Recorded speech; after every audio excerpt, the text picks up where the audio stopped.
I want to make a report. My neighbors are fighting. Yeah, and there's a lot of screaming and shouting going on. Yes. Okay, my name is Amira binti Apid, and my address is Yishun Avenue 11. Yeah. Wait, I think I heard something fall outside.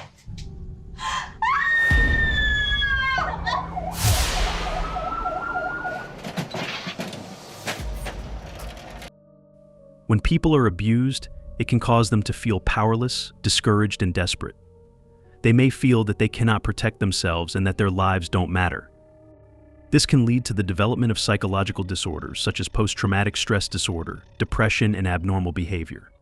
In addition, abuse can also lead to a change in a person's personality. They may start acting aggressively to protect himself. The horrific crime that took place in Singapore is still considered one of the most violent crimes in history.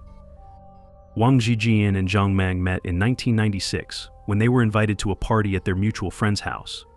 At that time, they were both already married to their significant other, and Zhang had a 5-year-old daughter, Feng Jianyu. The party was noisy and fun. Their eyes met at the moment when a friend introduced them to each other. In this fleeting contact, a spark was born, which quickly turned into a flame. They couldn't get away from each other all evening, and were together all the time. That evening, they realized that there was something special between them. However, after the party, they did not maintain a relationship with each other. Wang Zhijian was born in 1966 in Tianjin, China. Zhijian was a calm and level-headed man who worked as a port supervisor. He was born and raised in a family of sailors. His grandfather was the captain of a steamship, and his father was a mechanic on ships. A few years after graduating from the Maritime College, he began working at the port as a traffic safety supervisor. Wang married a woman with whom he had a son. The marriage, however, did not work out, and eventually, in 2004, Wang divorced his wife due to disagreements, and subsequently the woman took custody of their son. The pain in his heart was getting worse every day. He felt lost, lonely, and unnecessary. He couldn't believe that his happy life had turned into a nightmare. On one of these difficult days, when Wang was at home, his friend called him. He came to visit him and did not leave until late at night. He was trying to help him cope with his sadness. Gradually, Wang came back to life. One day, Wang Zhijian was returning home from work and suddenly he saw Zhang. She was standing on the opposite side of the street.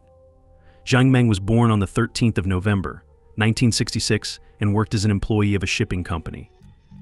Zhang was also a native of Tianjin, China, who was then married to policeman Feng Jianyu. Subsequent dates soon turned into a romantic relationship, as both fell head over heels in love with each other. Wang even got a tattoo of Zhang's face in honor of her birthday to express his sincere love for her. In June 2006, for unknown reasons, Zhang confessed to Wang that she was actually married. Wang initially considered breaking up with her and even suspected that she had other lovers, but Zhang told him that she fell in love with him the first time they met and wanted to be together with him all her life. She said she would tell her husband that she had fallen in love with another man and did not want to be married to him anymore. But she did not do this and continued to have an affair on the side. In November 2006, Zhang's husband Feng Jianyu found out about their affair and called Wang to meet with him. His friends told him many times that his wife had cheated on him with a certain man, but he did not believe them until he was convinced of it himself, when after work he saw his wife get out of another man's car and kiss him. Upon Wang's arrival, Feng asked his wife to choose between him and Wang, and Zhang chose Wang. He did not expect such an answer and was even ready to forgive his wife for cheating. Zhang's family, having also heard about this affair, began to harass Wang. They were shocked that she had left her husband and gone to another man. There have been cases where members of Zhang's family, in particular Zhang's younger brother and sister, came to Wang's workplace to harass him and also subjected Wang to beatings and death threats. They tried to get Wang to break up with Zhang, but they didn't succeed. Shortly after their divorce, Feng was diagnosed with a stroke. When he woke up, he was already lying in a hospital room. A nurse sat next to him and asked him how he was feeling. He tried to speak, but his tongue wouldn't obey. Feng was desperate at first. He thought about his ex-wife, how much he loved her, how she had ruined everything herself. Zhang decided to stay by Feng's side and took care of him. Zhang and Wang separated for 4 months after this event, after which Zhang and her child moved from Feng to Wang, thus restoring their relationship. According to Wang, he tried to treat the child well because he loved her mother, but Feng Jianyu, because she blamed him for the breakup of her family, did not accept him and treated him with hostility. She could ignore him and even insult him. In the end, Zhang decided to send Feng to Switzerland for a better education, but she couldn't find anything suitable, so she turned her attention to Singapore. He was ready to be her father. He wanted to give her the best he could. Wang saw how the girl looked at him with hatred and turned away from him when he tried to hug her. He understood that she could not forgive him for taking her father and mother away from her. Time passed, but Li remained unapproachable. She didn't smile at him, didn't talk to him. Van was beginning to lose hope. He didn't know what else to do. He felt rejected, unwanted. Feng's enrollment was accepted at Northview High School, and thus Zhang moved to Singapore with her daughter in December 2007. According to a student who knew Feng and became friends with her from her time in Singapore, she described the 17-year-old student as a cheerful and bright person. She even got top marks at school, despite the fact that she did not speak English, which caused teasing and bullying from some students of her school. Zhang and Wang broke up again in March 2008, and he moved back to his home. But later that month, Zhang returned to China during her daughter's school holidays, and she managed to track down Wang's whereabouts, and they reunited for the second time. At Zhang's request, Wang agreed to travel to Singapore for the first time in July 2008. Mom and daughter moved into a rented apartment near Northview High School, where Feng studied. Yang Ji and her daughter Li Milan, another mother and daughter couple who also moved from China to Singapore to get a better education, also lived in the rented apartment. Yang Ji was born on the 3rd of April 1972, grew up in Shenyang, Liaoning, northeast China, and was married twice. Yang first married an engineer named Li Wenj. When her daughter was 10 months old, Yang divorced her husband and took custody of the child. Later, Yang decided to send her eldest daughter to Singapore for a better education. To pay for her studies, Yang quit her job and even sold her house to move to Singapore. Feng and Zhang Meng lived in the same rented apartment with them. Like Feng, Yang Ji's daughter was also considered a good student with good grades at school when she first came to Singapore. Singapore greeted them with bright colors and tropical greenery. The streets were clean, order and security reigned everywhere. The girl quickly began to speak in English. She was surrounded by new friends. She also found a job in a cafe where she learned how to cook delicious dishes from Singaporean cuisine. In January 2008, Wang tattooed a snake and a grim reaper devouring a heart on his right and left shoulder. This symbolized Zhang's vicious and manipulative nature and signified a change in his feelings towards her. Each time, Wang claimed that Zhang had mistreated him. Wang claimed that he had to cook for them, eat their leftovers and food for pets, and even wash their clothes by hand during his stay there. He was also forced to stay in the bedroom whenever someone else was in the apartment. Despite the abusive relationship, Wang continued to visit Zhang and Feng whenever possible and take care of them. He claimed that he did not dare to resist Zhang because he was afraid that she would restrict him with stricter rules. Wang said Zhang could also have hit him when they were fighting. In addition to his problems with Zhang, Wang also claimed that during his time in Singapore, he tried to please Feng by giving her gifts and treating her well, but his efforts to win over Feng were unsuccessful. When he first arrived in Singapore in July 2008, Wang said he spent all of his 2,800 yuan in 4 days, mostly on food for Zhang. Wang was forced to move in with his mother due to the fact that most of his savings were spent on meeting Zhang's needs and desires. They often quarreled before Wang returned to China on the 2nd of September. Sometime later, Zhang contacted him, saying that she was transferring Feng to Raffles Girls' School and asked him to help arrange a transfer from the school, and help arrange a transfer from the school and help her move to a new apartment next to the school. Wang agreed and withdrew 7,000 yuan from his account.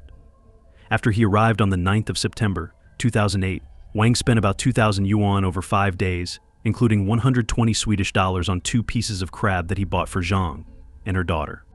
On the 19th of September, 2008, at 1 a.m., the police received a message that a woman had fallen out of one of the apartments, and her body was found on the ground floor next to an empty playground. A unit from the Ang Mo Kio Police Department arrived at the scene to investigate the fall. A resident of the area told police that on the night the woman's body was found, he heard the voices of several women, which sounded like a kind of quarrel. Around midnight, a man heard a man scream. He tried to look into one of the rooms where the sounds were coming from, but the lights were turned off. The women's screams gradually subsided until he heard a thud, followed by a scream that came from a woman who had fallen to her death. A police search led to the discovery of stains on the door of an apartment on the 6th floor. The police knocked on the door, but the man who lived in the house refused to open the door.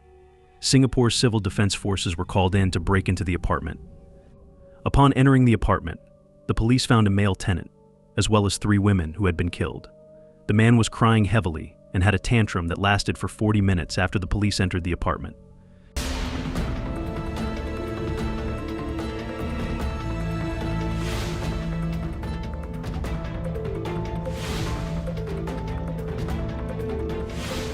Ben, there's a victim here. She's still alive. The girl who was found in the toilet turned out to be alive when the police found her and was immediately taken to the hospital for treatment.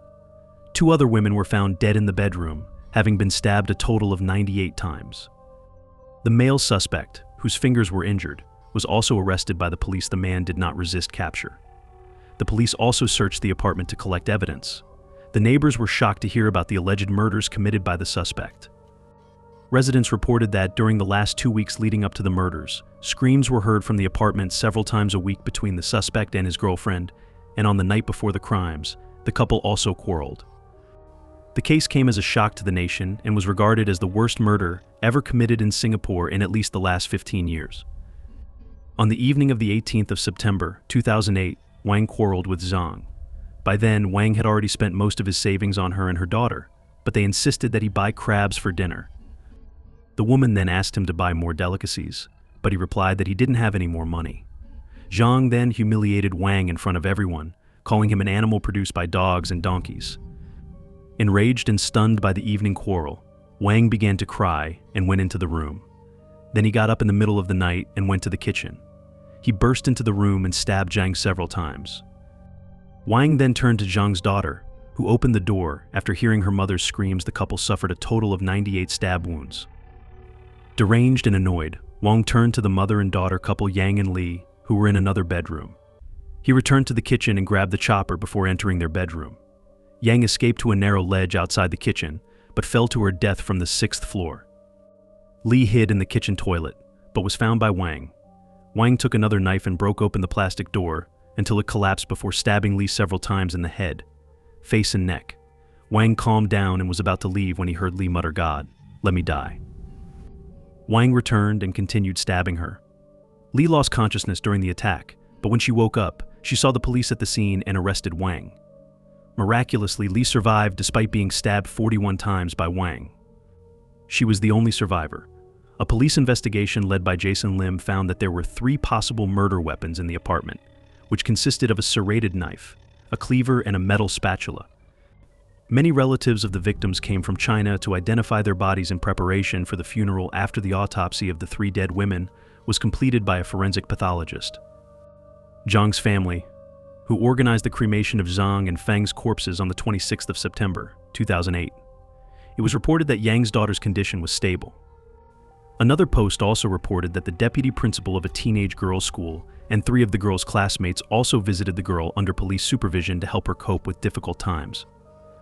It was also confirmed that the survivor appeared in court to testify. During interrogations, Wang claimed that he was in a state of mental disorder due to the abuse and could not remember how he had carried out the brutal attacks on the 4 victims. However, although psychiatric experts agreed that Wang suffered from an adjustment disorder, it is unlikely that his mental state deteriorated significantly to absolve him of any responsibility. In addition, it was stated that he took a shower, put on his clothes, packed suitcases and documents, and put on socks after the murder. This meant that he was in a clear mind at the time of the attack and wanted to flee the scene.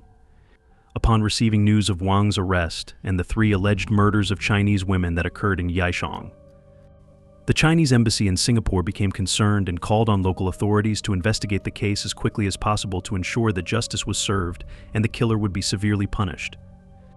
They also sent representatives to the hospital to meet with the surviving teenager and her loved ones. Many Chinese citizens were shocked by the case and often discussed it among themselves. Chinese netizens expressed their sorrow over the triple deaths and called on all Chinese citizens in Singapore to help the sole survivor of the killings. Yang's daughter, who was 18 years old at the time, testified against Wang.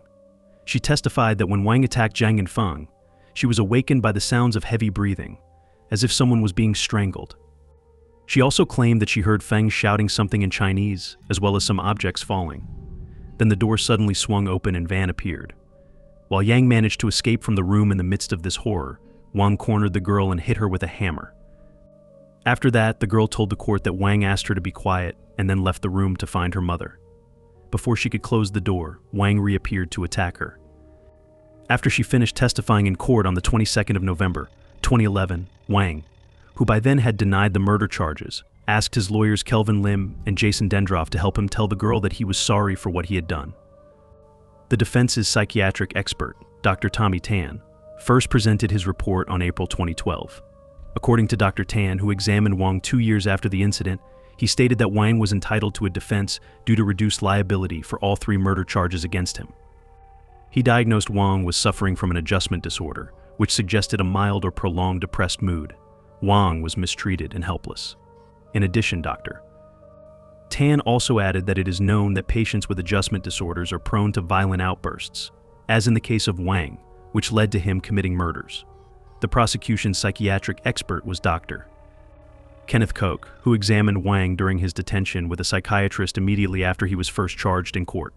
On May 2012, Dr. Koch testified in favor of the prosecution that Wang did not suffer from a deterioration in his mental abilities when he committed a terrible crime. According to Dr. Koch, Wang's condition was not bad enough to declare him insane.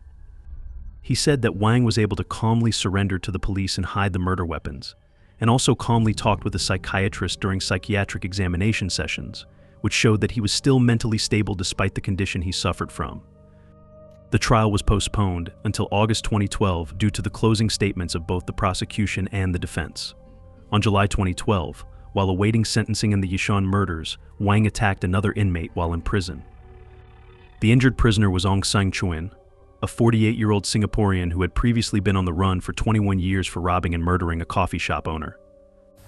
A Chinese national who killed 3 women in a flat in Yishun 4 years ago has been sentenced to death. Wang Zhijian was tried for the murder of his lover, Madam Zhang Meng, her teenage daughter, Feng Jianyu, and their flatmate, Yang. On the 30th of November 2012, the judge issued a decision. He found Wang guilty of the premeditated murder of Zhang and sentenced him to death. After the sentencing, Wang appealed, but the appeal was rejected. Wang was executed in 2016. Li stayed alone in Singapore to continue her education. It was reported that she supported herself with her mother's savings of $10,000 in donations from members of the public. The injury sustained as a result of the attack led to the fact that the girl became afraid of the dark. 2 weeks after the murders, on the 2nd of October, 2008, Li, still recovering from her injuries, was discharged from the hospital to attend her mother's funeral. Many of Yang Ji's relatives attended the funeral. The teenager remained calm throughout the funeral, but her composure was broken when her mother's coffin was placed in a cremation oven. The girl said that she had to save $350 a month for rent and some other amounts to pay for her studies. Both her father and stepfather were unable to come to Singapore to take care of her, as they also had financial difficulties themselves. Li's biological father had to take care of his then 2-year-old son, while Chen, her stepfather, with whom the girl got along well, earned little and had to take care of her younger half-sister. According to Li, her biological father felt guilty for not being able to take care of her and expressed his regret to her whenever he drank, while her stepfather could not accept the death of her mother. She said she tried to advise her stepfather to move on and look for another wife when she last visited him in China on June 2010. She expressed hope for her future and stated that she wants to study design and get a diploma at a local polytechnic institute. As a result, Grace graduated from Nanyang Polytechnic Institute and turned to Christianity in search of solace in connection with the death of her mother, which allowed her to move on. She began going to church services, reading the Bible and looking for answers to her questions in faith. She felt close to God, to His love and mercy. She realized that her mother had gone to a better world and that their relationship had not been broken. But with the new hope came fear. Ever since the crime happened, she has been afraid of men. She believed that they were all evil and incapable of love. She blamed men for the fact that she was left alone without a mother. One day she met Ash, a young man from her church. He was kind, sympathetic, and deeply religious. He took care of the girl, supported her in difficult moments. Li gradually began to trust him. She realized that not all men are bad. Ash proved to her that love and kindness exist, and that God can heal even the deepest wounds. As a result, Li and Ash got married. They lived a happy life, raising their children in the faith. Li has never forgotten her mother, but she has learned to move on, filling her life with meaning and love. She realized that God is always there, that He does not leave us in difficult moments, and that love can heal even the deepest wounds.